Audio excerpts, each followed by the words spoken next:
Hello my dears, ഇന്ന് ഞാൻ നിങ്ങളുമായിട്ട് ഷെയർ ചെയ്യാൻ പോകുന്നത് ഒരു ചെറിയൊരു സ്റ്റോറിയാണ്.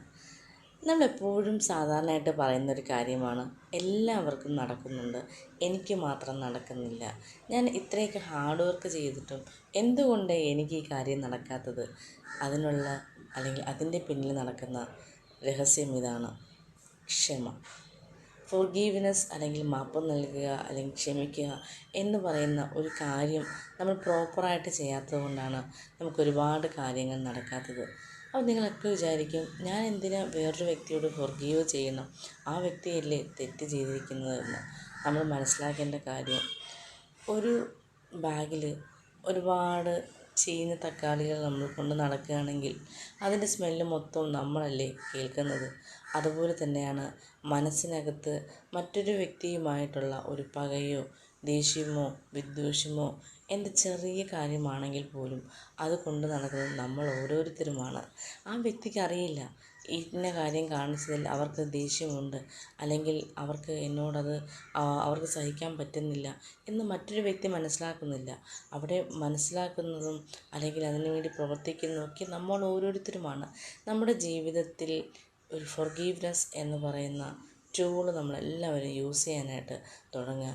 നിങ്ങളുടെ ജീവിതത്തിൽ മിറക്കിൾസ് ആയിരിക്കും സംഭവിക്കുന്നത്. നിങ്ങൾ മറ്റൊരാളോട് ക്ഷമിക്കുമ്പോൾ നിങ്ങൾ നിങ്ങളോട് തന്നെയാണ് ക്ഷമ നൽകുന്നത്. കാരണം ഈ ഒരു ഭാരം ചുമന്ന് നടക്കുന്നതിനേക്കാളും എത്രയോ ഭേദമാണ് ആ ഭാരത്തിനെ നമ്മൾ ഒഴിവാക്കുന്നത്. ആ ഭാരം ഒഴിവാകുമ്പോൾ നമ്മുടെ ആയുസ്സ് നീണ്ടു കിട്ടുന്നു, നമുക്കൊരുപാട് നല്ല കാര്യങ്ങൾ ചെയ്യാനായിട്ട് പറ്റുന്നു. ഒരിക്കലും മോശമായിട്ട് നമുക്ക് ഒന്നിനെക്കുറിച്ച് ചിന്തിക്കാനുള്ള സാഹചര്യം സൃഷ്ടിക്കേണ്ടി വരുന്നില്ല. നമ്മൾ പറയുന്നില്ലേ, പരാതികളും പരിഭവങ്ങളും ഒക്കെ നിങ്ങൾക്ക് നിർത്താനായിട്ട് പറ്റുന്നു. സോ എങ്ങനെയാണ് ഫോർഗീവ് ചെയ്യേണ്ടതെന്നും എങ്ങനെ ഫോർഗീവ്നെസ്സിലൂടെ നമുക്ക് നമ്മുടെ ലൈഫിനെ മെച്ചപ്പെടുത്താമെന്നും ഒക്കെ നിങ്ങൾക്ക് പഠിക്കണമെന്ന് ആഗ്രഹമുണ്ടെങ്കിൽ നിങ്ങൾക്കായി ഞാൻ എൻ്റെ ഫ്രീ ഫോർഗീവ്നെസ് വെബിനാറിലോട്ട് ഇൻവൈറ്റ് ചെയ്യാണ്. താഴെ ഡിസ്ക്രിപ്ഷനിൽ കമ്മ്യൂണിറ്റി ലിങ്കുണ്ട്. ലിങ്കിൽ ക്ലിക്ക് ചെയ്തുകൊണ്ട് ഫോർഗീവ്നെസ്സിൻ്റെ ക്ലാസ്സിൽ എത്തുക. നിങ്ങളോട് ക്ഷമിക്കുക, മറ്റുള്ളവരോട് ക്ഷമിക്കുക, ഫോർഗീവ്നെസ് വളർത്തുക.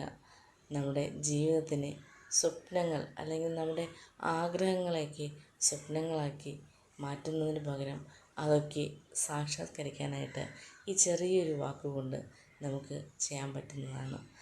സോ നമുക്ക് നല്ലൊരു ഇൻഫോർമേറ്റീവ് വീഡിയോസുമായിട്ട് അടുത്തതിൽ കണ്ടുമുട്ടാം. Thank you.